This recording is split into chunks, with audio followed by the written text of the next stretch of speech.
Hi friends, welcome to TBC channel. తెలంగాణలో మరో 6 నెలల్లో 10 ఎమ్మెల్యేల నియోజకవర్గాల్లో ఉప ఎన్నికలు వచ్చే అవకాశాలు కనిపిస్తున్నాయి. దానికి రీజన్ పార్టీ ఫిరాయింపు ఎమ్మెల్యేల కేసులో గురువారం సుప్రీంకోర్టు తీర్పు రావడంతో ఉప ఎన్నికలపై టాక్స్ నడుస్తున్నాయి. బీఆర్ఎస్ పార్టీ నుండి కాంగ్రెస్ పార్టీకి ఫిరాయించిన ఎమ్మెల్యేలపై 3 నెలలుగా స్పీకర్ ఖచ్చితంగా నిర్ణయం తీసుకోవాల్సిందేనని సుప్రీంకోర్టు తన తీర్పు ఇచ్చింది. ఈ కేసుపై సుప్రీంకోర్టు ధర్మాసనం మాట్లాడుతూ ఫిరాయింపు ఎమ్మెల్యేల విషయంలో ఆపరేషన్ సక్సెస్, పేషెంట్ డెడ్ అన్నట్టుగా ఉందని, కానీ ఈ కేసులో పేషెంట్ ని డెడ్ కానివ్వబోమని చెప్పింది.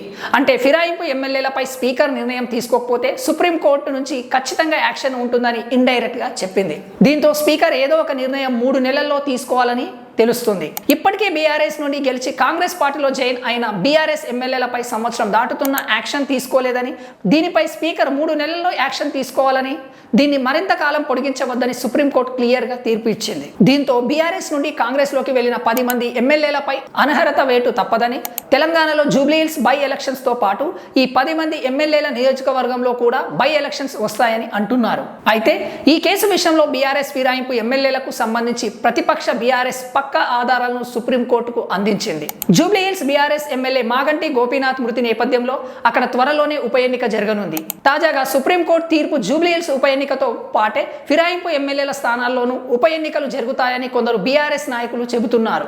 ఈ తీర్పుపై బీఆర్ఎస్ వర్కింగ్ ప్రెసిడెంట్ కేటీఆర్ మాట్లాడుతూ సుప్రీంకోర్టు తీర్పును గౌరవించి పార్టీ ఫిరాయించిన ఎమ్మెల్యేలపై స్పీకర్ అనర్హత వేటు వేయాలని డిమాండ్ చేశారు. స్పీకర్ పదవిని అడ్డం పెట్టుకుని కాంగ్రెస్ చేసిన నీతిమాలిన రాజ్యాంగపు వ్యతిరేక ఫిరాయింపుల రాజకీయానికి సుప్రీంకోర్టు తీర్పు చెంపదెబ్బ లాంటిదని కేటీఆర్ చెప్పారు. సుప్రీంకోర్టు తీర్పును స్పీకర్ వెంటనే అమలు చేయాలని, దీనిపై కాంగ్రెస్ పార్టీ ముఖ్యంగా రాహుల్ గాంధీ తన నిజాయితీని నిరూపించుకోవాలని కోరారు. పార్టీ మారితే ఆటోమేటిక్ గా అనర్హత వరించాలని పాంచ్ న్యాయ్ పేరుతో చెప్పిన రాహుల్ గాంధీ సుప్రీంకోర్టు తీర్పుని యాక్సెప్ట్ చేయాలని కేటీఆర్ కోరారు. పాంచ్ న్యాయ్ పేరుతో చెప్పిన నీతులను రాహుల్ గాంధీ ఆచరణలో చూపించాలన్నారు. చేతిలో రాజ్యాంగాన్ని పట్టుకొని తిరిగే రాహుల్ గాంధీ సుప్రీంకోర్టు ఇచ్చిన తీర్పును అమలు చేయాలన్నారు.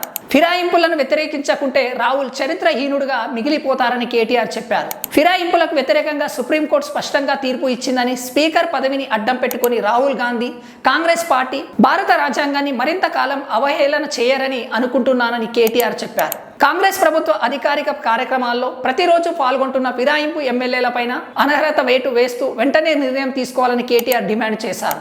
సుప్రీంకోర్టు తీర్పుతో వచ్చే 6 నెలల్లో 10 నియోజకవర్గాల్లో బై ఎలక్షన్ వస్తాయని, అందుకోసం బీఆర్ఎస్ పార్టీ సిద్ధంగా ఉందని కేటీఆర్ చెప్పారు. ఈ పూర్తి వీడియో పైన అభిప్రాయం ఏమనుకుంటున్నారో కామెంట్ రూపంలో తెలియజేయండి. Thank you for watching video.